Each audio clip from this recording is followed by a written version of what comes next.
Hey, hello leaders. Welcome back to Run to Your Leadership Challenges. So as promised, today is going to be how to eliminate leadership and career stagnation. And I'm going to cover steps 2, 3, 4, and 5 today. So we got 4 steps. I'm not going to waste any time because I go a little bit longer than the 5 minutes. So this, without a doubt, these 5 steps will change your life if you are willing to go through with them. So here we go.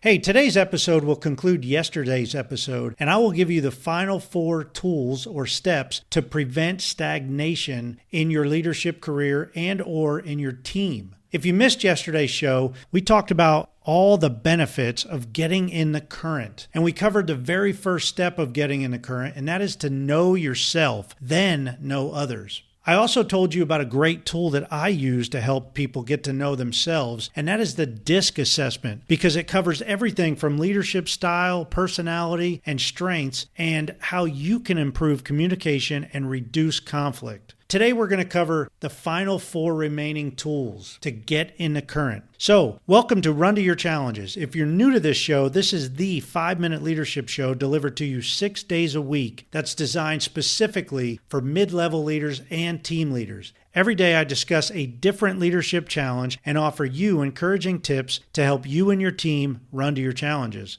So, let's continue with yesterday's challenge of stagnation. So the second tool is to lead by the right example. Here's the deal. It makes absolutely no difference what you tell the majority of your people to do. They will do exactly what you do. Your actions as a leader speaks much louder than your words do to all the people around you.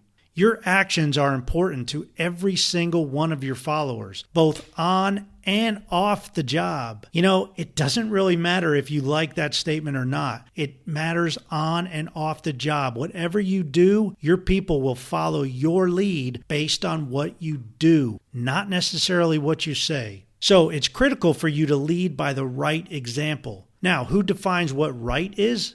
Well, you do, and your organization does. Your organization's policies define what is actually right, but ultimately you define it through your actions. Your actions are what your people see and understand as being right because you are their leader. Leading by example simply isn't good enough. You need to lead by the right example. The next step or tool to get in the current is to have a future-focused, balanced life. Leaders need to be goals-driven and vision-oriented. They need to know where they're going. A future-focused leader and team is always surging ahead, looking for new and better ways to achieve the routine tasks, looking for ways to thrive in all areas of their life. Look into your past only to figure out what worked and what didn't. Don't dwell in the past. Continually make adjustments as needed to improve every area of your life today and for the future. Downtime, whether it's vacation time or simply time relaxing, is critical to achieving goals. These are the times we recharge. Don't take for granted your slower, relaxing times. They can disconnect us from our routines and allow us to unplug. Becoming balanced is a struggle for many leaders, and I believe you know that you have achieved a good balance only when you can manage every area of your life without being overwhelmed in any one area. There are times when you're going to have to work longer than expected or when you have to take off work for a family matter, but this is perfectly okay. True balance comes from learning what you need to say no to in order not to overextend yourself or your team.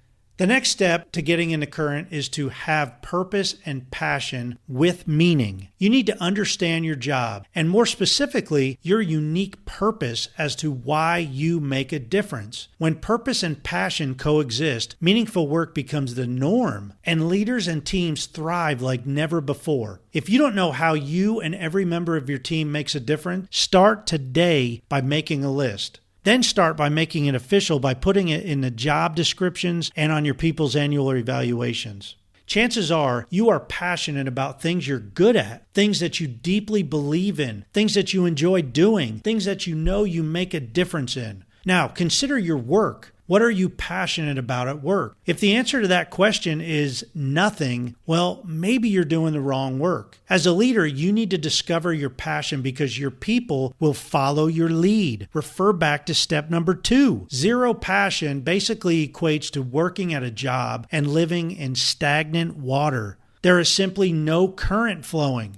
Okay, the final step to get in a current is to continuously improve and develop yourself and your team. The greatest leaders understand the world around them is ever changing, and they're always looking for ways to help themselves and their teams get better. Seek out learning opportunities, not just events to attend or books to read. What I mean by this is great leaders seek out opportunities that not only improves them, but opportunities that create an environment where they can improve the people around them. This includes sharing lessons learned, both great lessons and the absolute worst lessons. It means not repeating your mistakes. It requires everyone having a learning mindset that moves along with the changing times. Seek out ways to maximize your strengths and your God-given talents and gifts.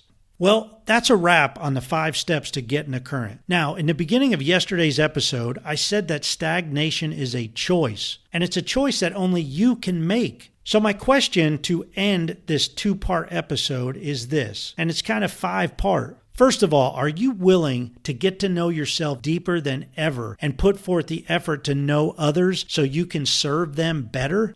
Number 2, are you willing to lead by the right example, even when everyone else is taking the popular route? Number 3, are you willing to establish clear goals for your tomorrow so that you can be future focused and have a balanced life? Number 4, are you willing to find your specific purpose and the purpose of your people so that you can all live out your passion every day? And finally, are you willing to continuously seek out improvement areas so that you and your team can keep up with the ever-changing world around you so that you can continually develop yourself and your entire team? Okay, if you are willing to do these 5 steps, I can confidently say that you are well on your way to getting in the current. Well, as always, I hope you enjoyed this episode, and I'm really sorry I went way over time limit today, but I wanted to make sure I finished the 5 steps. Please be sure to share this briefing with coworkers and every leader you know, and especially your HR directors and CEOs, so your entire organization can run to your challenges together. You can always contact me directly at Paul Grau, that's PaulGrau,